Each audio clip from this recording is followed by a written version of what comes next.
Hello everyone and welcome to the channel. In this video, I will show you exactly how to make a PayPal account without a phone number. Go to www.paypal.com in your web browser and click sign up in the top right corner. Choose to sign up for a personal PayPal account and click sign up for a personal account.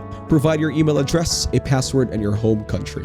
Next, you have to fill in your basic account details. You will have to fill in the personal details that PayPal will need to connect your account with your credit card, debit card, or bank.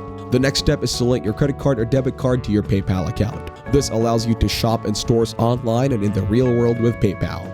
Once you have linked your credit card to PayPal, you can also link your bank account to your PayPal account.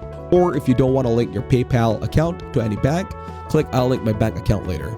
You need to complete the setup of your account and verify your email address. You can't use your PayPal account without doing so. Go to your email client and log in.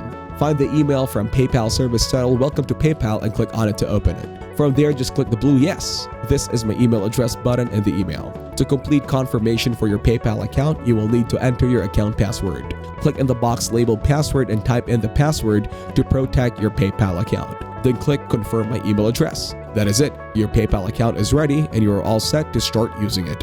Thank you everyone for watching. Hope you got some value. Make sure to like the video and subscribe to our channel. Leave a comment down below. See you in the next one.